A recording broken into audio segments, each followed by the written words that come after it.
गणपती बाप्पा मोरया, मंगलमूर्ती मोरया, तुझी समाधी. Hi, welcome back to Priya's Marathi vlog. आणि मी सकाळी निघाले. आज माझा फर्स्ट डे आहे ट्रिपचा. तर 4 वाजता घरातून निघाली आहे. 3 वाजता उठली आणि आता वाजलेत 6:15. तर पाऊस पण चालू आहे थोडासा. आणि आता मी डिरेक्टली कॅब बुक केली आणि एअरपोर्टला तर जाणार आहेत. नाशिक टू मुंबई एअरपोर्ट अशी मी कॅबनी जाते आहे. तर चला आता माझ्याबरोबर पुढे कंटिन्यू लॉगमध्ये राहा. आजचा लॉग फर्स्ट डे आहे ट्रिपचा, तर फार इंटरेस्टिंग होणार आहे. चला आता मी सगळं काही तुमच्याबरोबर शेअर करणार आहे. तर मग आता भेटूया. थोडं पुढं गेल्यावर काहीतरी नाश्ता वगैरे करतो, कारण आता मला भूकही लागली आहेत आणि चहा वगैरे प्यायचं आहे. तर चला आता पुढे गेल्यावरच मी तुमच्याबरोबर बोलते. एका हॉटेलवरती मी थांबली. 6:30 पावणे 7 वाजले होते आणि ओपनच केलं होतं त्यांनी. तर मग नाश्ता सांगितला, पोहे आणि चहा, कारण मग मला लागतोच. आणि भूकही लागली होती, कारण घरून काही मी फक्त चहा पिऊन आली होती. आणि मग विचार केला की पुढे गेल्यावर नाश्ता करूया. तर हे मस्त असे तिखट गोड पोहे जे आहेत सकाळी सकाळी मस्त मिळाले, ते एक बरं झालं. त्यानंतर पोहे खाल्ल्यानंतर चहा घेतला. चहाही मस्त होता. आणि मग काय, आम्ही मुंबई सिटीमध्ये आलो पुढे आणि पाऊस आम्हाला भरपूर लागला. तर बघा इथे थोडा पाऊस येत होता. आणि मग काय, मी माझा मस्त असा गाडीमध्येच मेकअप वगैरे करून घेतला. आणि कशी दिसते मी, छान दिसते ना. मला तुम्ही खूप आवडली अशा याच्यामध्ये. आणि हे बघा, मध्ये मध्ये आम्हाला पाऊस सुरू होत होता आणि मध्ये मध्ये पाऊस बंद होता. जे काही घाटकोपरमध्ये आल्यानंतर इतकी ट्रॅफिक लागली, बापरे. त्यानंतर 8:45 वाजता मी एअरपोर्टला आली.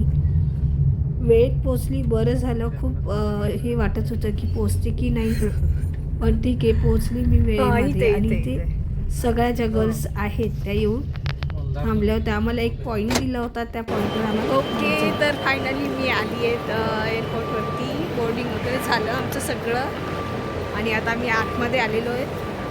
बघा इकडे सगळं काही वेळेमध्ये पोचले मी. ट्रॅफिक वगैरे खूप होती त्यामुळे जास्त घाटकोपरला वेळ लागला, पण आता वेळेत पोचली मी, बरं झालं. मी जाणार होती fly with Ranjita. Crazy foodie Ranjita आहेत ना, तिच्यासोबत. तिने Goa girls only ladies trip arrange केली होती. तर आम्ही सगळ्या लेडीज ऑलमोस्ट येऊन पोचलंच होतो सगळ्या. आणि मग यांचं इथे ना आम्हाला खाऊ वाटप चालू होतं. जे काही त्यांनी चिप्स वगैरे जे काही आणलं होतं बसमध्ये वगैरे फ्लाईटमध्ये खाण्यासाठी, ते सगळं ते आम्हाला देत होता. त्यांच्या कॅब बॅग वगैरे हे सगळं त्यांनी आम्हाला दिलं. आणि मग आमचा प्रवास क्रेझी फूडी रंजितासोबत सुरू होणार होता. तर मग इथे ज्या बॅग्स वगैरे आहेत ते चेक इनसाठी चालू होतं त्यांचं तिकीट्स वगैरे. आणि ते रंजिताताई बोलत होती की कोणाचे ओव्हर बॅग वेट झालेलं नाही ना. तर मग अशी मी तुम्हाला बोलली नाही की खाऊ वाटप करत होते. तर ही आहे कृतिका, रंजिताची छोटी बहीण. इथे सगळे जे मागून गणपती बाप्पा मोरया, मंगलमूर्ती मोरया, तुझी समाधी साऱ्या पिढ्याची राजी रंजिता. चेक इन वगैरे सगळं झालं आणि आता आमची वेळ आली एरोप्लेनमध्ये बसण्याची. वाव, खूप मस्त वाटत होतं. पहिल्यांदा मी एरोप्लेनमध्ये जात होते. आणि याही माझ्यासोबत मैत्रिणी होत्या सगळ्या. आम्ही सगळ्या सोबतच निघालो होतो. तर मग एअरप्लेनमध्ये बसायची वेळ आली. आणि इथे बघा आतमध्ये प्लेनमध्ये जाण्यासाठी हे जे काही रस्ता आहे. तर मग काय बसलं, एंट्री केली एरोप्लेनमध्ये. वाव, खूप मस्त वाटत होतं आणि पहिला अनुभव होता हा माझा प्लेनमध्ये बसण्याचा. आणि मनात थोडीशी भीती पण होती. म्हटले पण ठीक आहे, रंजिताताई आहेत तर आपल्याला काही टेन्शन घेण्याची गरज नाही. मग सीट वगैरे चेक केले आम्ही आमची आणि त्यानुसार आम्ही बसलो. आणि बसल्यानंतर इथे मी व्हिडिओ कॉल वगैरे केले घरच्यांना आणि एकदम भारी वाटत होतं. असं नाही का, पहिल्यांदाच अशी मी प्लेननी प्रवास करत होते आणि तोही एकटी. माझ्या लाईफमधली फर्स्ट सोलो ट्रिप होती ही, आणि तीही गोव्याला. तर मग भारी वाटत होतं. इथे टेक ऑफची वेळ झाली आणि पाऊस सुरू झाला.